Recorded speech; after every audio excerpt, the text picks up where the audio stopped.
During dinner, my son-in-law laughed. "What's it like to be a loser?" Everyone laughed, except me.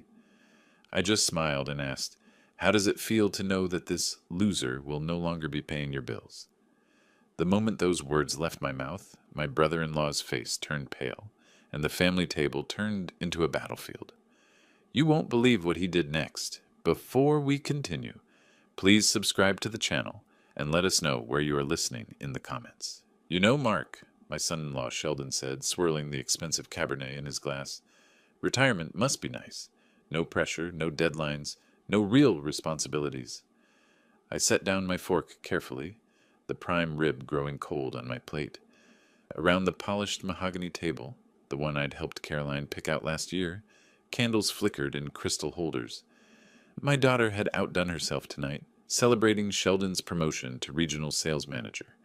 "It has its moments," I replied, watching him take another generous gulp of wine, the same wine I'd brought as a congratulatory gift. Sheldon leaned back in his chair, the one at the head of the table where he now preferred to sit during family dinners. I mean, don't get me wrong. You had a decent run as an engineer, but that was, 40 years ago? Different world now. Everything's digital, fast-paced. Takes a younger mind to really succeed. Caroline shifted uncomfortably beside me, her bracelet, last Christmas's gift from me, catching the candlelight. "Sheldon, Dad had a wonderful career. He designed infrastructure that's still standing today." Sure. Sheldon waved dismissively. "But let's be honest. When was the last time you actually built something? Accomplished something significant?" My granddaughter Emma, only 9 years old, looked up from her chicken. "Grandpa built me a treehouse last summer." "That's sweet, honey," Sheldon patted her head patronizingly. "But Grandpa needs to understand that real men provide for their families through their own hard work. Not everyone can just coast through retirement while others carry the weight." The silence stretched longer than comfortable.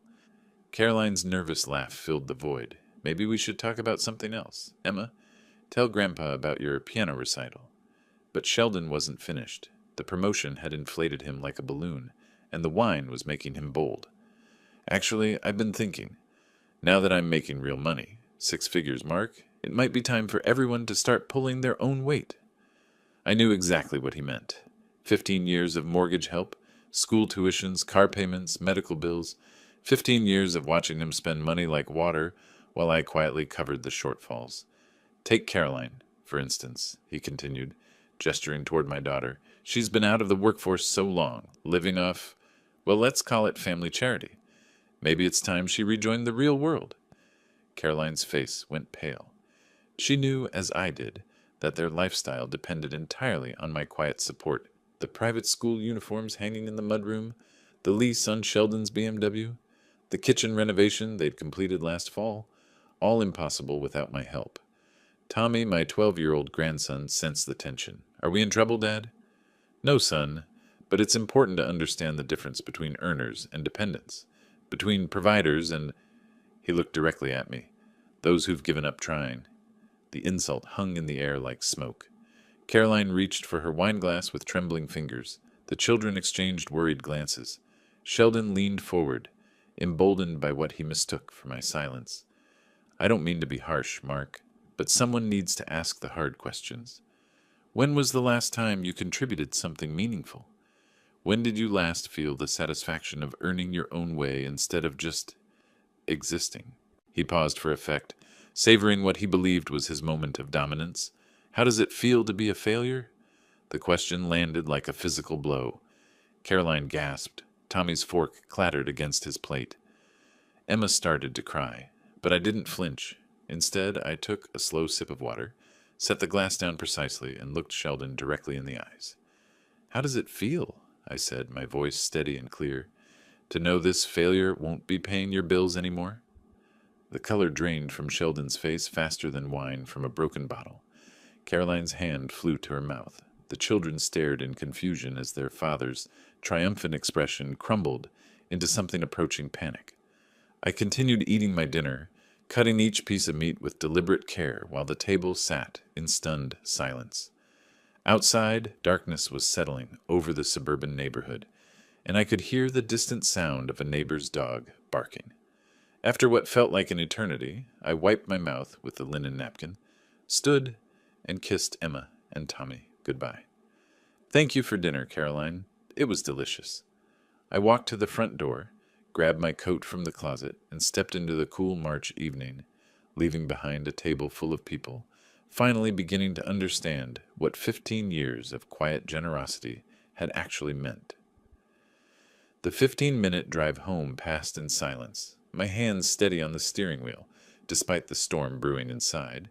I pulled into my driveway, the motion sensor light casting long shadows across the front steps. Inside, I hung my coat in the hall closet and walked directly to my study. The room smelled of old paper and furniture polish. I switched on the brass desk lamp, its warm glow illuminating 15 years of meticulously organized filing cabinets. As a retired engineer, I'd kept every receipt, every bank statement, every canceled check. Time to see exactly what my failure had cost me. I opened the first drawer, labeled 2009-2012. The folders were color-coded, blue for mortgage assistance, green for auto loans, yellow for school expenses, red for medical bills. My wife Martha had died in late 2008, and by January 2009, Caroline was already struggling. The first mortgage payment assistance, $2,800 February, another $2,800 March, the same. I spread the statements across my mahogany desk, the numbers forming neat columns under the lamplight, $2,800 every month for 180 months. My calculator showed $4,000 in mortgage assistance alone. Next came the car payments, Sheldon's BMW lease, Caroline's SUV loan, $200 monthly for 8 years. Another $200. The numbers climbed steadily, each folder revealing another layer of generosity I'd forgotten. Private school tuition receipts filled an entire drawer. Tommy's education from kindergarten through 7th grade. Emma's from preschool through 4th. Elite academies with swimming pools and foreign language programs. $24,000 annually, sometimes more for summer camps and extracurriculars. 16 years of education expenses, $192,000 medical insurance premiums when Sheldon was between jobs. Dental work for the children, emergency room visits, Caroline's therapy sessions after the divorce scare 3 years ago. Each manila envelope contained hundreds of co-payment receipts, insurance forms, medical bills I'd quietly covered.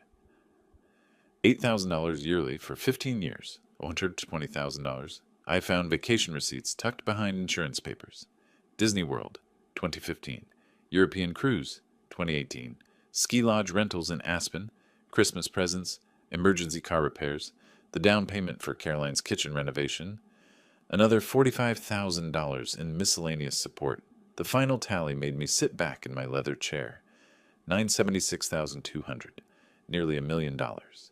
For the first time since Martha's funeral, I felt the full weight of that promise I'd made at her bedside. Don't worry about Caroline, I'd whispered to my dying wife. I'll make sure she's secure. I remembered Caroline's tears at the funeral, her panic about the mortgage she and Sheldon couldn't afford alone. How grateful she'd been then, calling weekly to thank me, sending homemade cookies, bringing the grandchildren for Sunday visits. When had the gratitude stopped? When had my help become expected rather than appreciated? I pulled out my personal financial statements, the ones showing my own sacrifices, the smaller retirement account because I'd postponed investing, the modest 2-bedroom home instead of the lakefront property I'd wanted, the 15-year-old truck in my garage while Sheldon drove luxury vehicles, the travel brochures I'd collected but never used because Caroline always needed something, the hobbies I'd abandoned, the woman from church who'd stopped asking me to dinner because I was always helping family. I'd given them nearly $1 million in 15 years of my own dreams. At 10:30 p.m., I reached for my phone and bank contact list. Tomorrow would bring interesting conversations with automatic payment departments. Sunday morning, coffee tasted different somehow, stronger. I sat at my kitchen table watching sparrows fight over crumbs outside the window, then returned to my study, where neat stacks of documents waited, like soldiers ready for deployment. First National Bank answered on the third ring. Account services, this is Jennifer. How may I help you? I need to cancel automatic payments from checking account 4578-9942-1156. My voice carried the same steady tone I'd used for 40 years of engineering presentations. May I have the last 4 digits of your social security number for verification? The process took 12 minutes. Jennifer was thorough, professional, and completely unaware she was dismantling 15 years of financial architecture with each keystroke. Those payments are now discontinued, Mr. Bennett. Is there anything else I can help you with today? That's all. Thank you. Check mark next to mortgage assistance, $2,800 a month. Colorado Mountain Insurance required a supervisor. The BMW lease payment cancellation needed 3 transfers.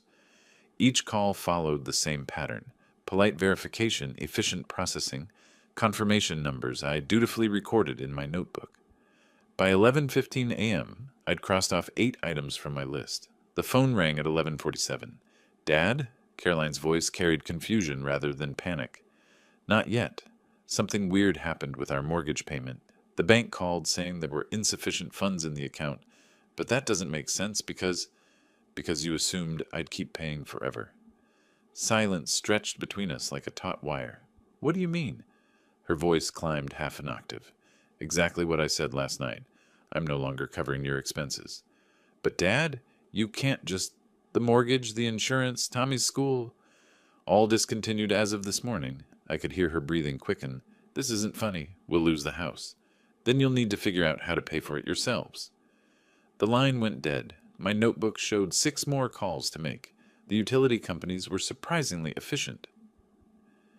Centura Academy's accounting department asked fewer questions than I'd expected.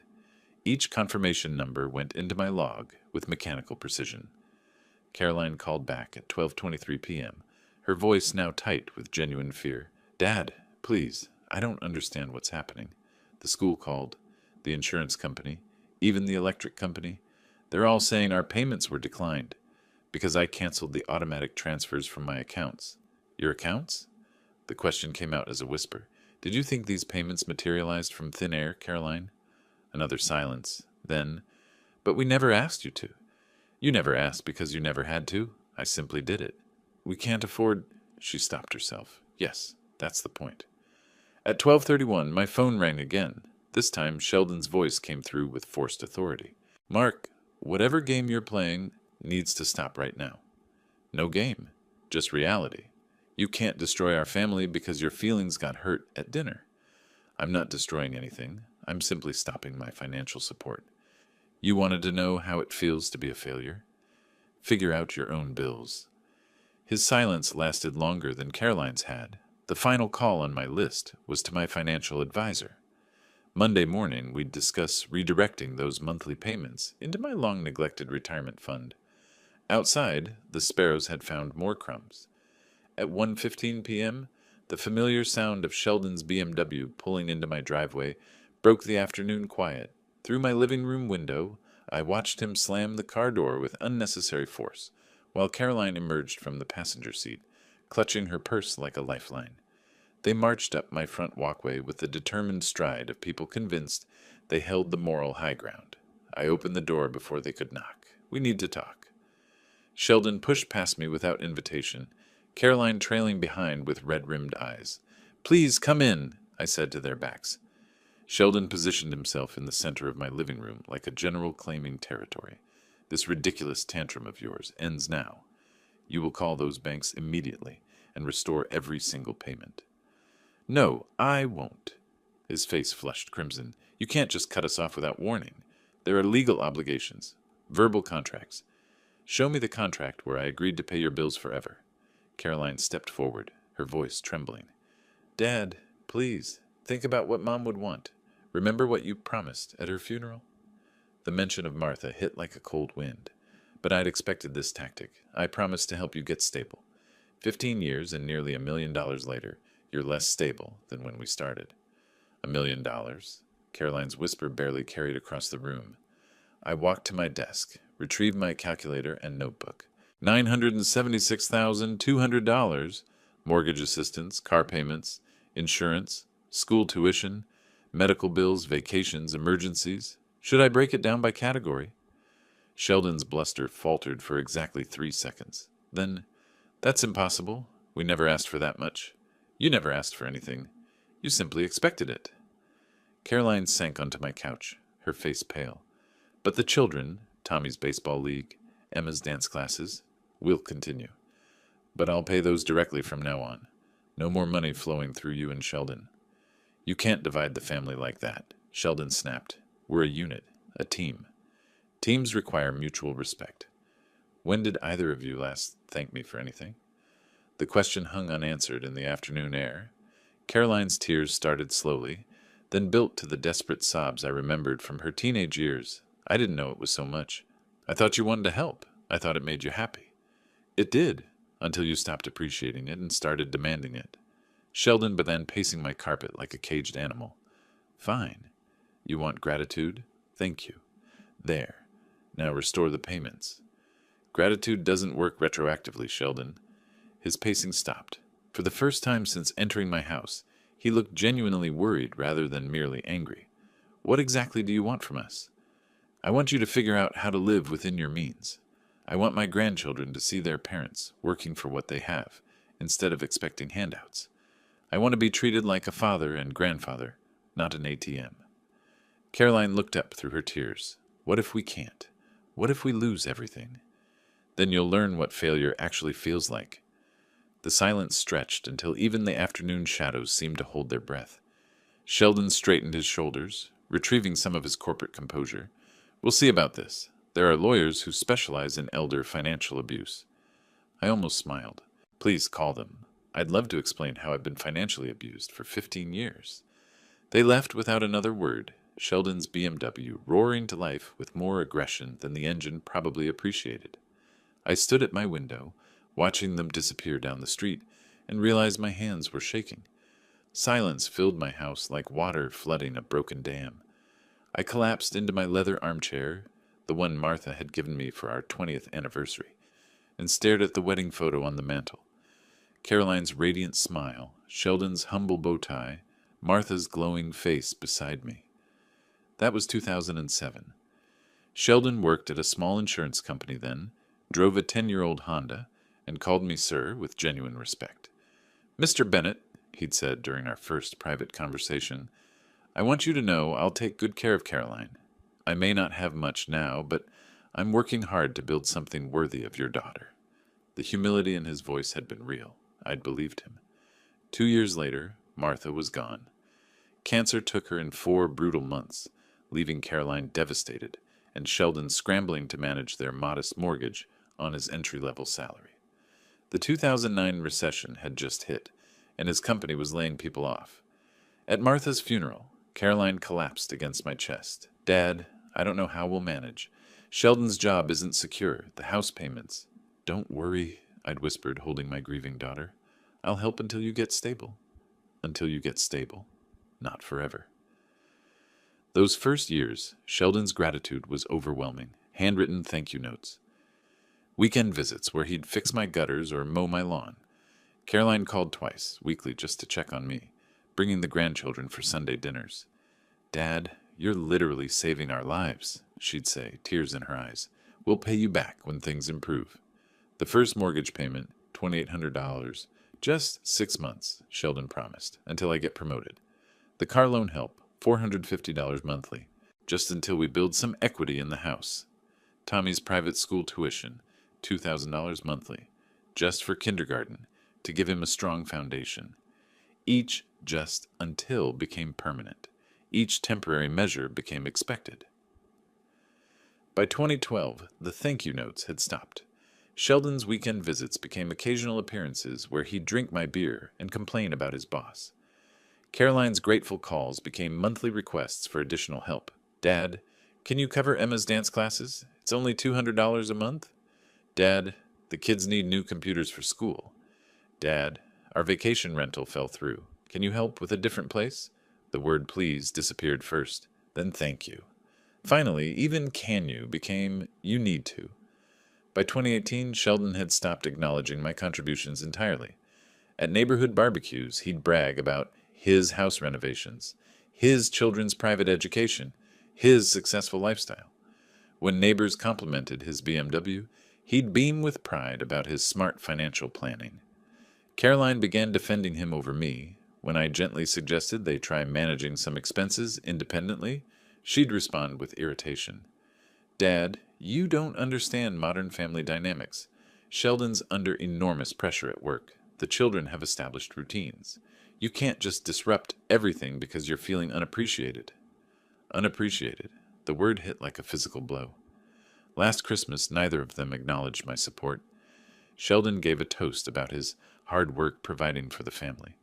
Caroline posted social media photos of their expensive gifts with hashtags about blessed family success. I'd sat in my small living room looking at their thank you cards from 2009, wondering when gratitude had calcified into entitlement. Now, sitting in the gathering dusk, I understood what Martha would have wanted.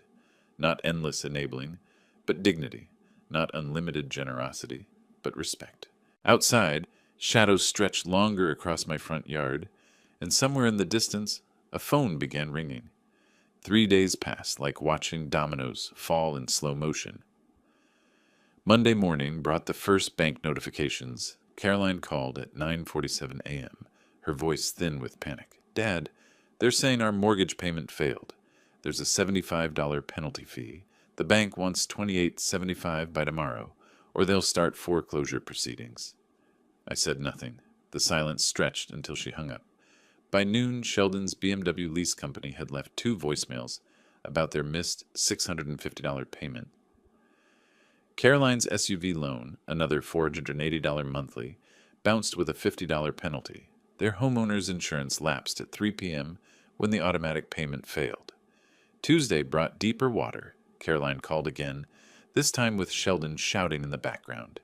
We can't cover everything. Her voice cracked. I applied at Target, Walmart, 3 restaurants. Even if I get hired immediately, they're offering $12 an hour. That's barely $2,000 a month before taxes. For the first time in 15 years, she was doing mathematics on her survival.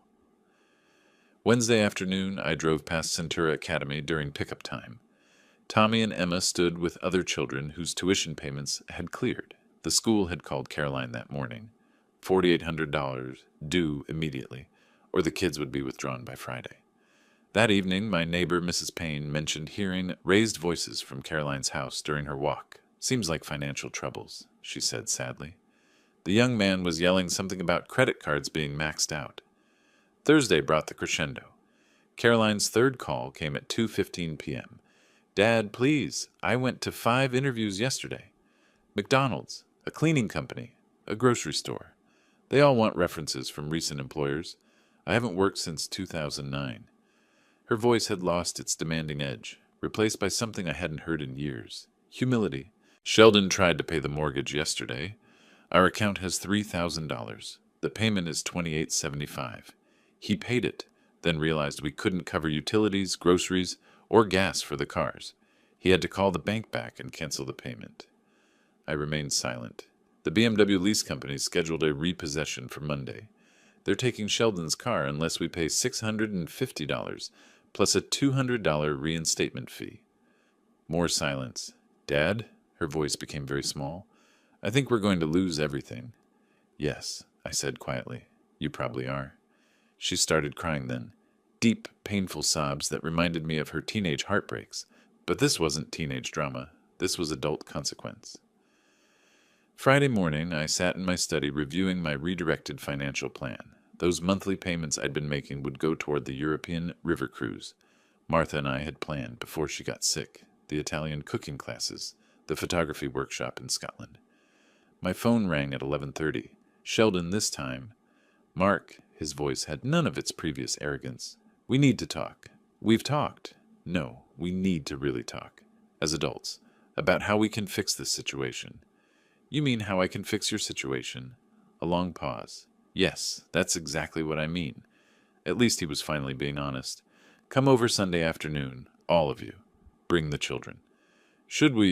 What should we prepare to discuss? Reality, I said, and hung up. Outside my window, the first spring flowers were beginning to push through the soil. Monday morning, my friend Dave from the hardware store called with concern in his voice. Mark, I heard something troubling yesterday. Sheldon was at Murphy's bar telling folks you cut off your family without warning. Said you're forcing the kids out of private school out of spite. I set down my coffee cup slowly. What exactly did he say? Called it financial abandonment of innocent grandchildren. Used a lot of business terms. Made it sound like you're punishing Caroline for something petty. By Tuesday, Caroline had called my late wife's sister, Janet. Janet phoned me that afternoon, her voice tight with disapproval. Caroline says you've abandoned them in their time of greatest need. She was crying. Mark said the children don't understand why Grandpa doesn't love them anymore. Did she mention the $976,000 I've given them over 15 years? Long silence. What? Nearly $1 million, Janet. Mortgage payments, car loans, insurance, school tuition, medical bills, vacations, every month for 15 years. That can't be right. I have documentation for every penny. The next morning, Emma called me. Her small voice was carefully rehearsed. Grandpa? Mommy says we might lose our house because you don't want to help us anymore. Did we do something wrong? My heart twisted, but I kept my voice gentle. You didn't do anything wrong, sweetheart. Would you like me to pick you up for ice cream this afternoon? Mommy says you might say no to everything now. I never say no to ice cream with my granddaughter. That afternoon at Dairy Queen, Emma's scripted sadness melted away as she told me about her art project. When I dropped her off, Caroline watched from the window with calculating eyes. Wednesday brought a more direct confrontation. Nancy Morrison, a longtime neighbor, approached me at the grocery store.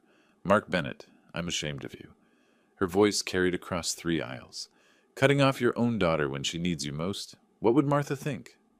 I faced her calmly. Martha would think 15 years and nearly $1 million was generous enough. Nancy's righteous anger faltered. $1,976,200. Mortgage assistance, car payments, school tuition, insurance premiums, medical bills, vacation expenses. Would you like to see the bank records? Other shoppers had stopped to listen. Nancy's face reddened. Caroline mentions very little about what she receives, Nancy. Only what she wants. That evening, Dave called again. Sheldon was back at Murphy's tonight. Tried the same routine, but Bill Henderson was there. Remember Bill? He sold them that BMW 3 years ago. What did Bill say? Asked how Sheldon afforded a $60,000 car on his salary. When Sheldon started deflecting, Bill mentioned he remembered you co-signing the lease. The whole bar got quiet, real fast. Thursday morning brought a call from my old engineering colleague Tom. Heard some interesting gossip at the coffee shop. Also heard your side from Dave. Mind if I ask you directly, did you really support them for 15 years? Every month since Martha died, and they never acknowledged it. Last Christmas, Sheldon gave a toast about his hard work providing for the family. Caroline posted photos of their expensive gifts on social media with hashtags about blessed family success. Tom whistled low. That's cold, Mark. Friday evening, I was watering my front garden when Mrs. Payne approached. Mr. Bennett, my daughter heard something at school pickup today. Parents talking about family drama. She said some people are questioning the story your son-in-law's been telling. I continued watering my roses. People have a right to their opinions. She also said you've been very generous to those children over the years. Very generous. I love my grandchildren. Of course you do. That's never been in question. Saturday morning, Caroline called, her voice shrill with desperation. People are asking questions, Dad. Uncomfortable questions about money and timelines and documentation. You need to stop spreading lies about us. I haven't spread anything, Caroline. I've simply answered questions honestly when asked directly. You're destroying our reputation in this community. I'm not destroying anything. I'm just no longer subsidizing the creation of false ones. The line went dead. Sunday arrived with clear skies, and the knowledge that by afternoon we'd all be sitting in my living room again. But this time, the community would be watching. The family meeting never happened. By Monday morning, reality had other plans. Dave called me at 8:15 a.m. Mark saw a foreclosure notice posted on Caroline's front door yesterday evening. Big official thing from the county. I set my coffee down carefully. 30 days. They had 30 days to pay $625. 3 months of missed mortgage payments, plus penalties and legal fees. Tuesday morning brought more changes.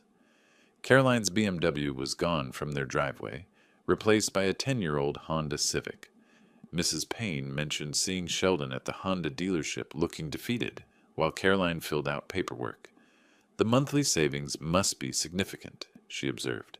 That BMW lease was probably costing them nearly $1,000 monthly.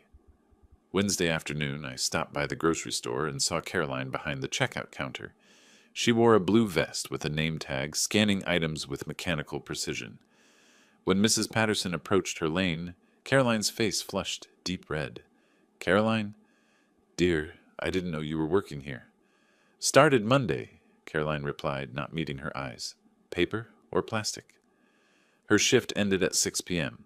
I watched through the window as she walked to the old Honda, her shoulders slumped with exhaustion. That evening, Tommy called me. "Grandpa, Mom, and Dad are fighting again. Really loud this time." "About what, buddy?" "Money.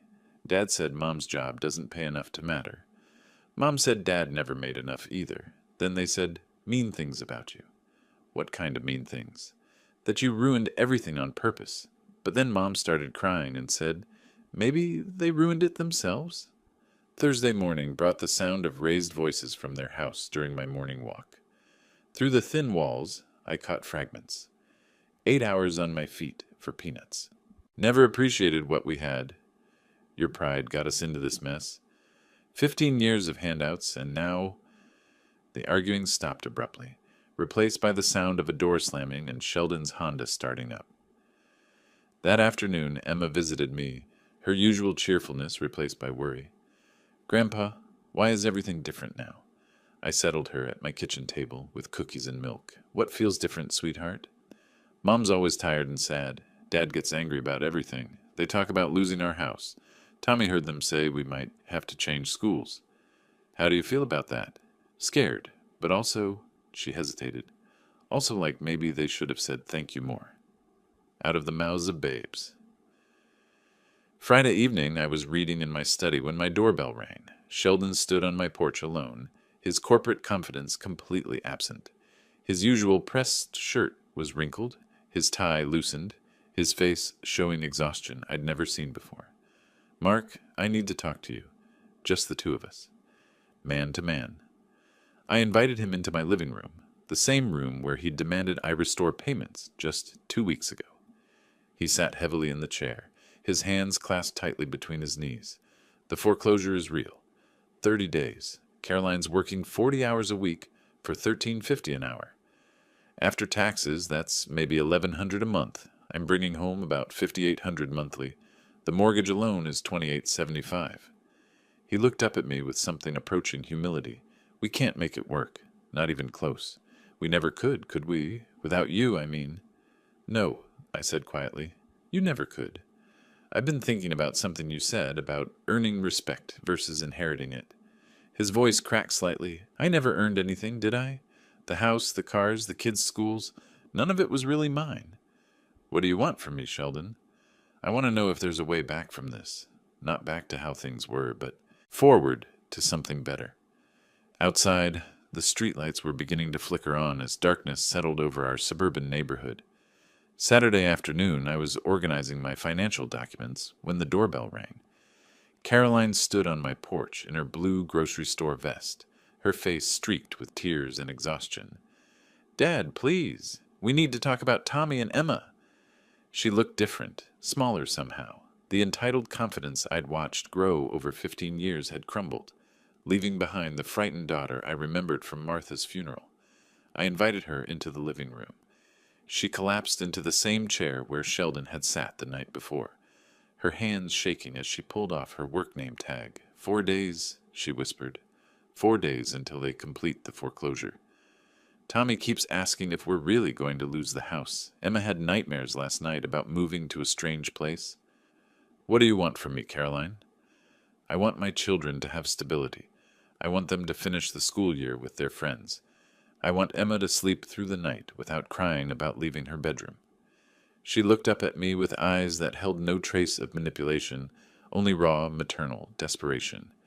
I've been working 40 hours a week on my feet, scanning groceries for people who used to be my friends. Yesterday, Mrs. Henderson came through my line and asked why I was working there. I wanted to crawl under the counter and disappear. But you didn't? No. I smiled and asked paper or plastic, because I finally understand what work means, what earning means, what you've been trying to teach us. She wiped her nose with a tissue from her purse. Sheldon told me about your conversation last night. He said you asked if there was a way forward. There might be, but it would require significant changes from both of you. Tell me. I leaned forward in my chair. I'll pay Tommy and Emma's school tuition directly to Centura Academy. I'll cover their clothing, medical expenses, sports activities, and music lessons. I'll establish college funds for both of them. Caroline's face brightened with the first hope I'd seen in weeks. But, I continued, I won't pay your mortgage, car payments, insurance, or any adult lifestyle expenses. You and Sheldon will live within your actual means. Period. We can do that. We'll downsize, find a smaller place. There's more. I want public acknowledgement of the 15 years and $976,000 I've provided. I want sincere public apologies for the disrespect and entitlement. I want genuine gratitude, not just when you need something. Caroline's face crumpled. Sheldon will never agree to public apologies. His pride is more important than his children's stability. We sat in silence while she processed this reality. What kind of public acknowledgement? A letter to the community newspaper explaining how I've supported your family and thanking me for my generosity.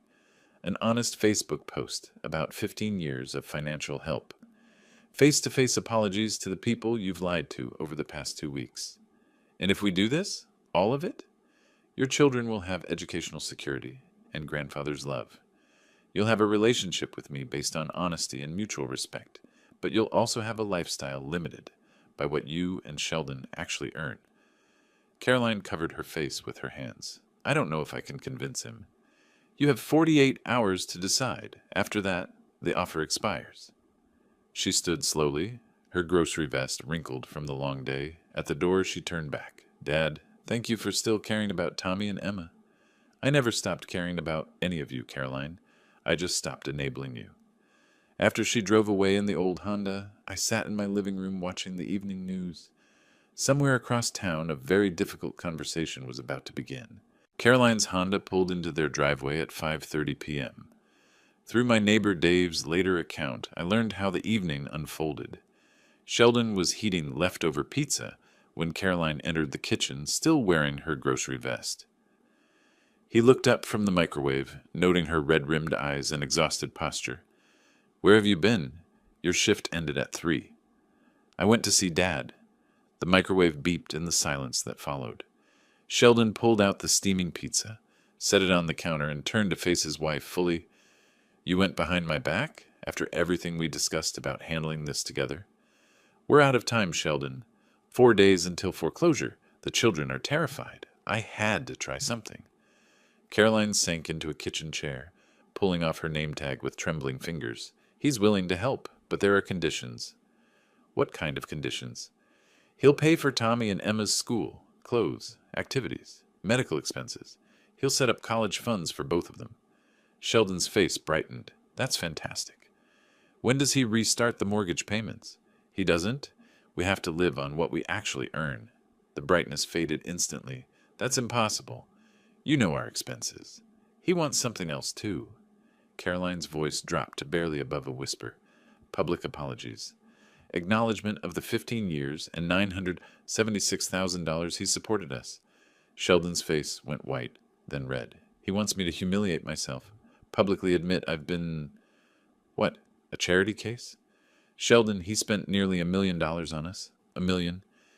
Do you understand what that means? It means he chose to help family. That's what fathers do.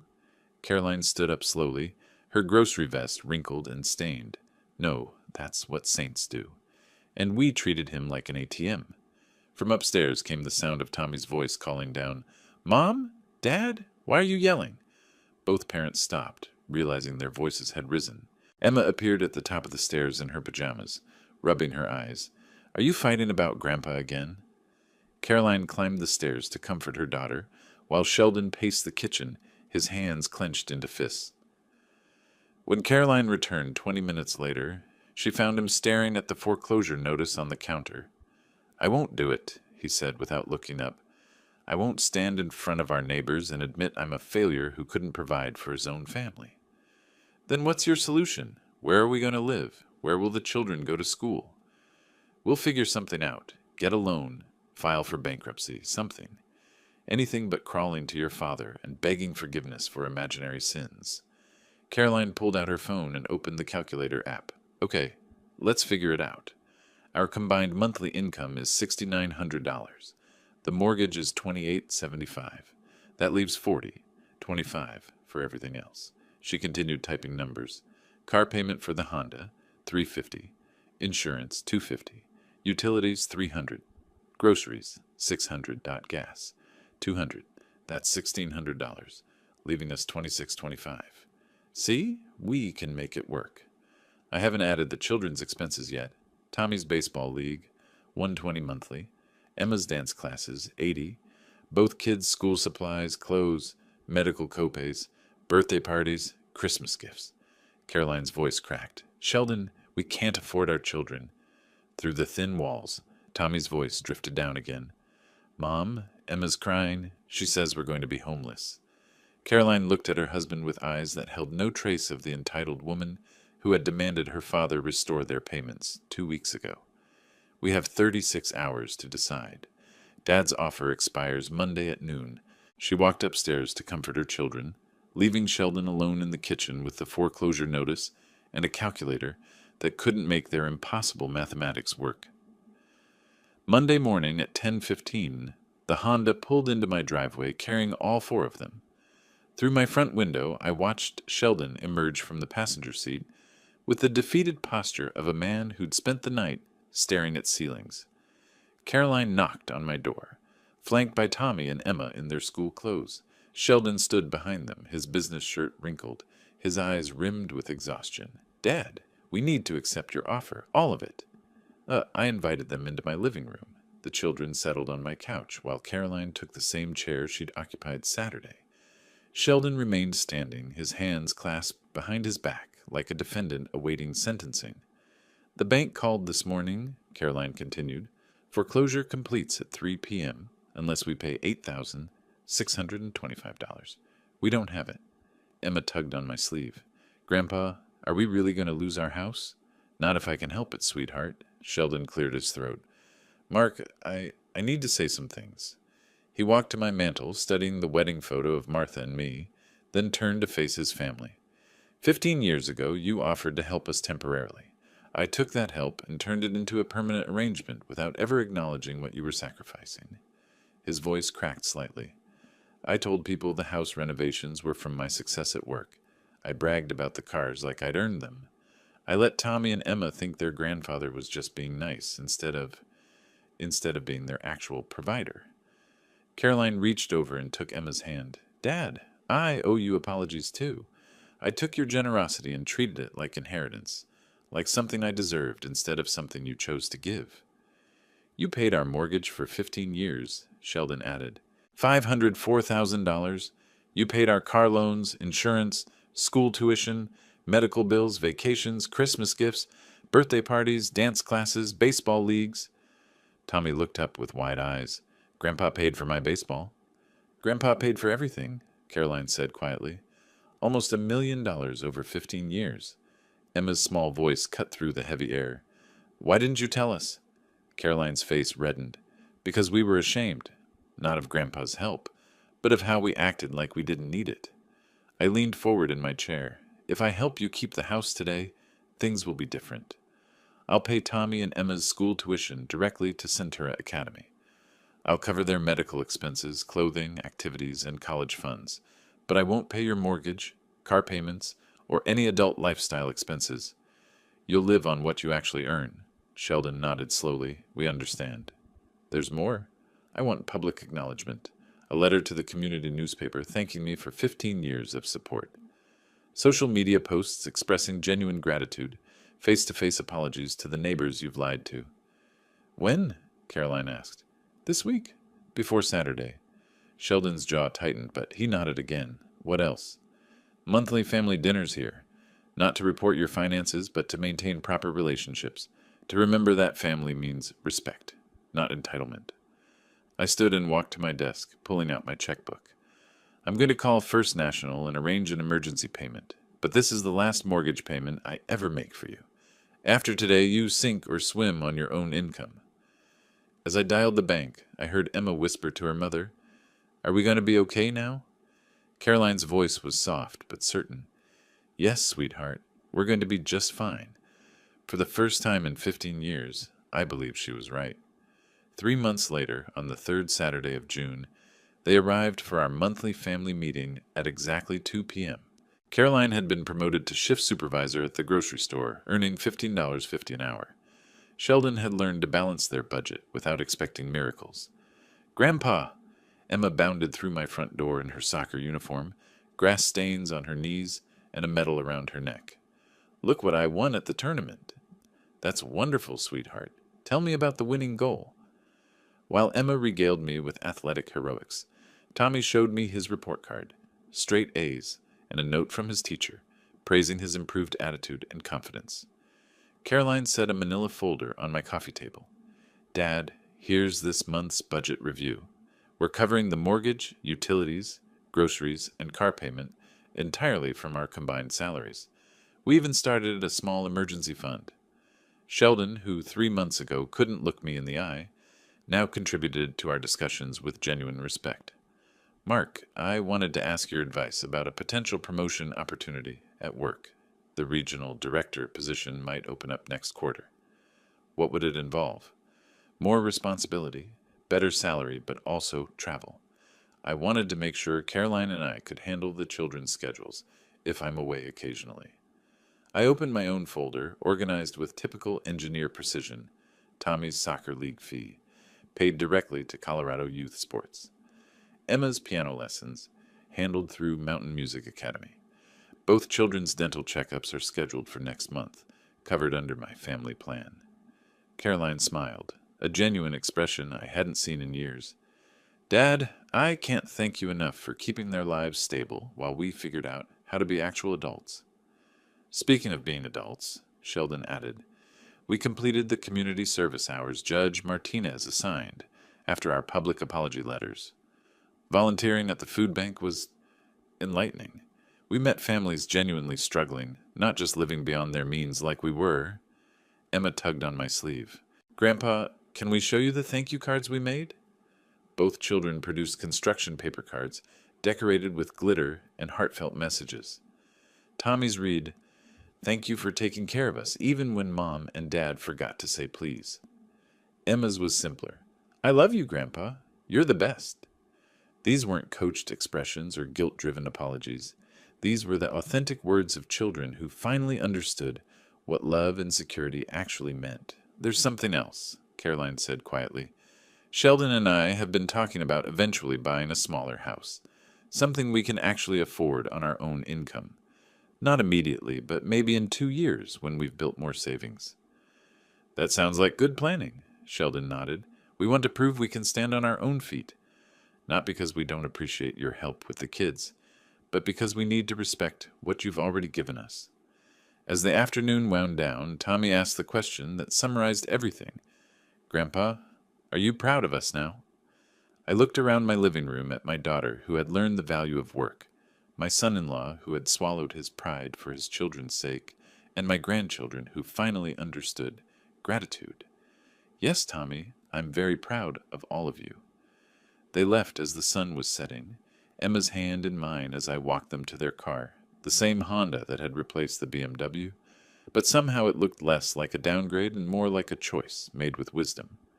Watching their taillights disappear down my street, I realized Martha would have been proud too. Not of the money I'd spent or the control I'd finally asserted, but of the family we'd become when respect replaced entitlement and love replaced exploitation. The revenge I'd sought wasn't punishment, it was transformation, and sometimes that's the sweetest justice of all. If you like this story, please like this video, subscribe to the channel, and share your impressions of this story in the comments. To listen to the next story, click on the box on the left. Thank you for watching.